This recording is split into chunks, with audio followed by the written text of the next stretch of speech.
Salut à tous, c'est Augustin de Mon Indépendance Financière. Aujourd'hui, on va voir qu'est-ce que c'est que le minage de Bitcoin. Il n'existe pas de banque centrale qui produit du Bitcoin comme on pourrait faire tourner la planche à billets. Dans le cas de la devise électronique, il s'agit d'ordinateurs distincts qui appartiennent au même réseau Bitcoin et qui sont rémunérés contre un service. Ils doivent s'assurer du bon fonctionnement des transactions. C'est ça qu'on appelle le minage de Bitcoin. Minage de Bitcoin égale vérifier la chaîne de blocs. Que signifie faire du minage de Bitcoin?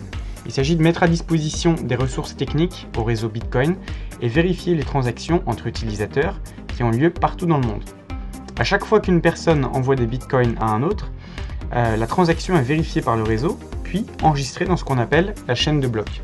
Quand un utilisateur envoie de l'argent, ça part de son compte personnel, un portefeuille par exemple, qu'on appelle une adresse. Un envoi d'argent correspond donc à un transfert d'une adresse A à une adresse B. Un bloc, c'est une suite consolidée de transactions qui ont lieu sur une période de temps donnée. On les met à la suite et ça donne la chaîne de blocs.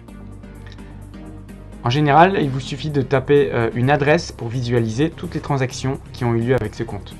C'est justement ce moyen facile de mémoriser et retrouver les transactions qui fascine actuellement les banques. Forcément, plus il y a de transactions qui sont réalisées, plus la chaîne de blocs va grandir. Alors, comment vérifier la chaîne de blocs? Les personnes qui mettent leur matériel à disposition pour vérifier la chaîne de blocs installent un logiciel qui lui-même s'assure du bon fonctionnement de celle-ci. L'idée est la suivante.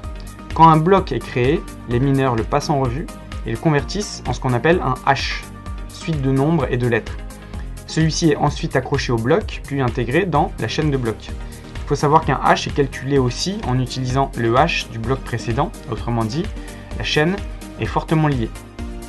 Alors comment les mineurs sont-ils rémunérés? C'est justement en fonction du nombre de hash que le mineur produit qu'il sera rémunéré. Chaque hash lui rapporte par exemple 25 bitcoins. À l'époque, il y a pas mal de temps, il recevait même 50 bitcoins. Mais le cours du bitcoin était bien plus faible que maintenant. La mise à disposition du matériel, ça a un coût. Le paiement permet ainsi d'inciter les mineurs à continuer de vérifier les transactions et assurer ainsi la pérennité du bitcoin. Ces 25 bitcoins ils vont venir s'ajouter ensuite à la masse de bitcoins existante. Et c'est ce qui fait grandir la masse en circulation. Ce que beaucoup de personnes ne savent pas, qui croient que la masse monétaire du Bitcoin est limitée. Bah non, pas exactement. Évidemment, à ce prix-là, la concurrence, elle est rude pour valider les blocs.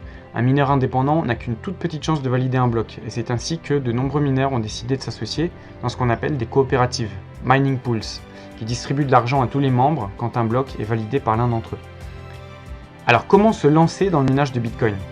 Vous avez deux possibilités. Soit vous êtes un expert en informatique et vous pouvez tenter l'aventure en investissant dans du matériel, quoique de nombreux spécialistes nous ont affirmé qu'il était vraiment compliqué de devenir bénéficiaire avec cette méthode.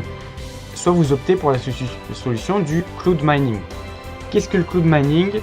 Il s'agit d'acheter virtuellement du matériel informatique à un prestataire pour une durée d'1 année. Il vous permettra d'être payé en Bitcoin.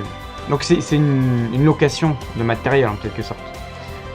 Et ça vous permettra possiblement de rentabiliser votre investissement et de voir si ça vaut le coup. Aujourd'hui, actuellement, CEX.io, c'est la référence mondiale pour ça. Voilà, j'espère que cette petite explication sur le minage de Bitcoin vous aura plu. N'hésitez pas à liker, à commenter et à vous inscrire à la chaîne si vous voulez d'autres vidéos de ce type. Je vous dis à bientôt pour une nouvelle vidéo.